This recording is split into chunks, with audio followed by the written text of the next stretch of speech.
Yukarıda görüp öttük vatandaş Cungo'nun öy imaret şirketlerinin hali nime? Del şundak vaqta NATO'nun yığını nime karar çıkardı? Del şundak çağda dünya terakki tapkan 7 devlet göre Cungo doğrusunda kanda karar çıkardı? Kısıkça görüp öttük tünügün.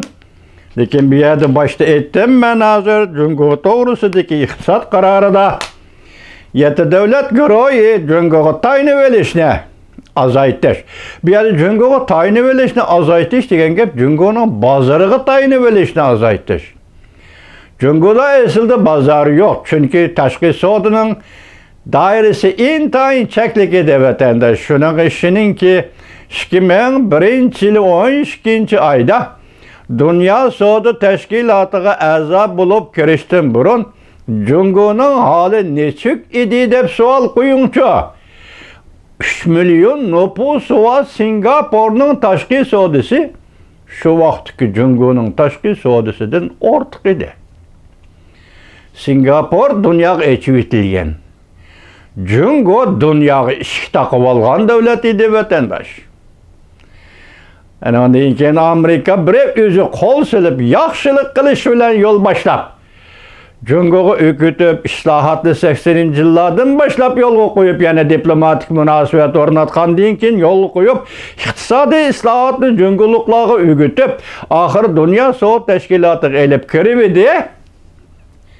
Bugün hazır pul qaraydigan yıllar neme dedi dememsiz. Cungo dünyaga hükmürallık kılanmaydı degen bir cümleni büge elip çıktı oturga. Dünyaga Cungo dünyaga hükmürallık kılanmaydı. Lekin Cungo iktisatını koyu bitividi, islahatını koyu bitividi. Az gün içidila dollar harcaydigan deymiz go. Şu günge iriş büge neme dedi?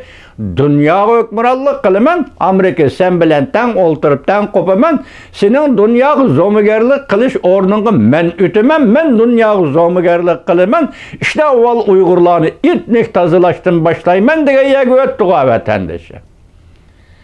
Endi dünya şunun qarap muamele kılıp atıdı degenge. Bugünkü Cungo'nun ahvalı neme ekan deseniz, iqtisadi ahvalı hazır. Xitay yaşları toy kılmaydıgan. Xitay yaşları şunun için öysetip almaydıgan. Xitay yaşları şunun için kereklik istimal kılmaydıgan. Mesela Germaniyanın Benz ve BMW maşinelerini setip almaydıgan. Fakat kosak yeydigan umaç bilen kosak yeydigan köktat. Ma işletmeyi qorup yeydigan köktat. Şunun kılı pul hecdeydigan. Yok kore istimal boyumga pul heclemeydigan, öşte kılmaydigan, istimalga pul heclemeydigan, öysetip almaydigan, toy kılmaydigan. Ma bugünkü Cungo Xitay yaşları teşkilligen cemiyetinin ahvalı. Endi başta kördük, imaret mülkünün ahvalı bahalaş, halkara bahalaş, ötenmedi degen ki dağdarı şirketler. Ötenmegen eken halkara çoğun bankalarda qarz alalmedi degen ki başta görüp öttük vatandaşa. İşençi yoktu, hem yaxşı okuğusu yoktu, yaxşı şirket yok, Cungo'da işindiğen şirket yok. İşenmeyimiz, şuna pul qarz vermeyimiz demek, kayni bir-birlep gumram boldu diye. İmaret mülkülen şugul, ticaret ölen şugulduğun Cungo şirketleri gumram boldu diyen gep, şunun iktisadı, şu iktisat Xitay'ın hep öğütürüp dünya gökürep gelip atkan Cungo'nun iktisadi ahvalı şu bolsa, bununki yani siyaset takdiri nim buldu, devletin içindeki siyaset takdiri nim buldu, Kompartiyanın da sol koyuyorum. Onu göküretken, onu öküretken, yan çıktı ki dollar edi vatandaş. Bu dollar tügülü çıkıp gitti degen. Dünyada hikaye çöçeklerimi anlap bakanmışsınız. Bir önü bir tavuzga tigişti dep. Ben şunçilek mübalağa kılay keçiktirim. Keçirem beni vatandaş. Bir öynü, bu öynün hazır imaretlinki eğiz sani eğiz gelmap ya. Bir eğizlik öydümepti ya, iki eğizlik ya, üç eğizlik öydümepti. İsimizdi bu vatandaşım. Muşu öyle. Tak tünügülletir. Ürümçide kinola karap bakına. Ürümçide seninle öyleni kürüp. Hoşunuzda kitsiz vatandaş öyle. Ne bu ürümçide veyselatı Xitay? Serengi kutusidagi ishga iboratini tashlab qo'yib chiqib bushlarda oltar deydi. Shu vaqt shu o'ylarning bahosi 1 milliondan 3 million, 5 milliongacha. Mushundaq bahoda sotilgan o'ylar bugun 100 ming yuanga tushib qopti, vatandosh. Şunu tünügüllerden ben sizlerge dedim, samsakka öy tigişiş, buğday konakka öy tigişiş, hatta birizin yassı bilekka öy tigişiş. Bugün ende Nanjing şehirde, Dangdar şehirde bir tavuz, jınlığanda birizin tavuzun bahası 10 yuvandan tüven buluş gerek. Yukarı bağa koyuyorsan bombaydı. 10 yuvandan tüven boğandalı andan kanç tavuzga bir öy setip algılı buludu, tigişkili buludu. Şu bahada tigişimiz de şunda siyaset çıkarıptı vatandaş. Siz düşünüzde kögen mi bunda siyaset ne? Bir yerde bir köçek kitaplardan okup bakkan mı bunda siyaset ne? Yani sual koyup bakına en asaslı iktisadi faaliyeti, öy mülk ticareti faaliyetinin ahvalıymışı olsa Cumhur'un iktisadi ahvalı nime boludu az günde de baha koyup bakına. Hazır başta ettik Amerika Qo'shma Shtatlar Zapas Pul Komiteti dollarını 6. ayda mandak östürdü, 7. ayda yani şundak östürdü. Nime dedi? Bankadan qarz algan pul chet elde 4,6% mi şunçilik persent banka qo'yildigan. $1000 qo'yildigan üsümü yoki $100 qo'yildigan üsümü bunu bilmayman vatandaşım. Şu banka qo'yildigan üsüm hozir 4,6%lik üsüm idi. Endilikda Zapas Pul Komiteti dollarning üsümünü östedi degan gap mushu bo'ldigan bo'lsa vaqtida yani nima deymiz? Endi bugun sen bankadan qarz olsang üsümü 6% deydi. Nima bo'lib ketdi dunyo vatandosh? Men sizlarga so'zlab bergan 1985-yildagi dollar üsümünün o'stirilishi Sharqiy Yevropani sabiq Sovetlarni gumron qildi degan edi. Mana kelibdi hamda Jungoga. Jungoning donar öy imorat şirketleri tünügün 4%'dan olgan bo'lsa, bankadan Morgan Stanley, Dünya Bankası ve başqaysi ticaret bankalarından şu bahada şu persenti pul qarz olgan bo'lsa, mesela 4%lik üsüm bilan, bugün 6%lik üsüm bilan, ta şu qarzni sana beremdi, bermemdi degan savol qo'yilibdi yedir vatandosh.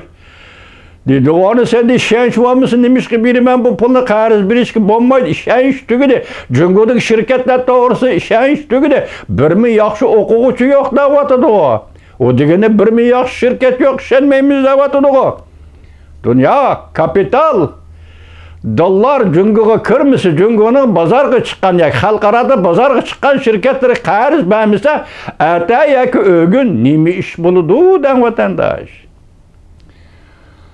Şunlaşqa reis Xi Jinping Şanganga, Hong Kong'a baralmayvatqanlığımı şu. Bugün xabar kepti, bardigan bopti. 10 qadamga bir saqchi qo'ydi ekan Shangangda. Hong Kongda. 10 qadamga bir saqchi qo'yib Shangangga kirdi ekan. Lekin qo'nib qolmaydi ekan. Shenzhen shahrigami yoki Beijing qaytib keldi ekan. Ma ahvolni ko'rdingizmi? Davlat rahbari bilan fuqarolarning o'tirishga munosabatni ko'rdingizmi? Endi mushu sebep nima, mushu iqtisod nima? Tegi-tegini surishtirsak, Shangang, Hong Kong dunyoning dollari pirvoti eqib kiradigan, Jungoga eqib kiradigan shahar edi. Siyosat uchun, diktator uchun, hukmronlikning inovati uchun, Jungo Kompartiyasining inovati uchun Shangang, Hong Kong bo'g'ib tashlandi. Shuningdek, bu shahardagi iqtisod va iqtisodda jonlanish tugidi, Jungo iqtisodi bugungi ahvol kelib qoldi. Shanxayni ko'rdingizmi?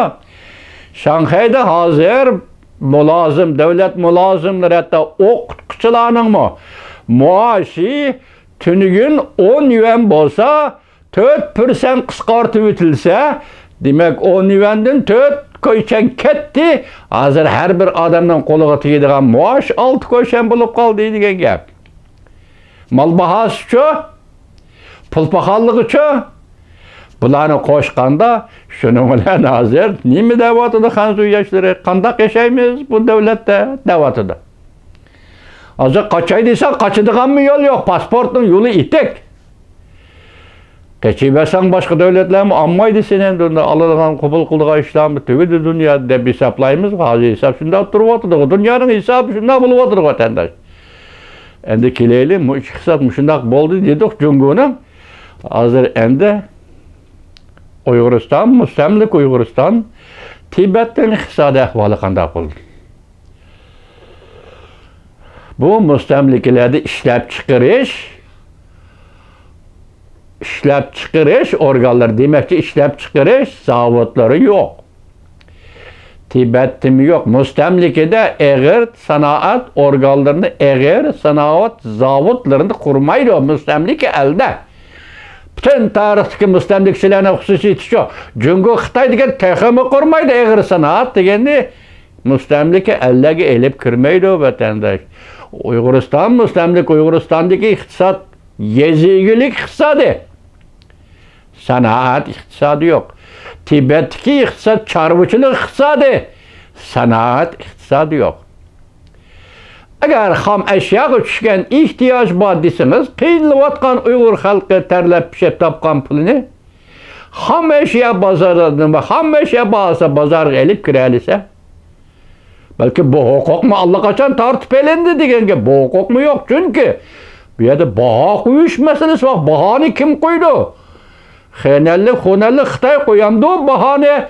Yakellik, g'uljilik Uyg'ur o'zining ishlab chiqargan mahsulotiga o'zi baho qo'ya olamdi yo'q. Masala shu yerda vatandosh baho qo'ya olmaydi. Qo'lingizdagi 1 kilogram uzum setilishi kerak. Baho qo'yg'ichi Xonallik Xitoy 6 koy desin 1 kilogram uzumni 6 koyga setishingiz kerak. Yo'q 6 koyga satmayman diyemmaysiz. Buni yuqori bahoda sataman diyemmaysiz. Chunki qo'lingizdagi uzum et sesib ketadi vatandosh. Shundaqmi? Dunyo mana shunday murakkabdir. Shunday ahvolda Xitoyning iqtisodiy ahvoli shu ketdi. Tibetning taqdiri nim bo'lar? Mustamlik Uyg'uristonning taqdiri nim bo'lar? Bizning odamlarimiz jazo lagerida, uning tashqarida qolib qolgan bola chaqasidan holi nima bo'lar? Bu siyosiy hokimiyat mush holga kelib qolibmi? Ya'ni butun dunyo vaqiravatida ko'rdingizmi? Bütün dünya men sen bile erişimen deb vaqiravatıdı. İqtisadi ahvoli şu, lekin bütün dünyaya tahdid selavatıdı bu. Buna sırrı nerede vatandaş?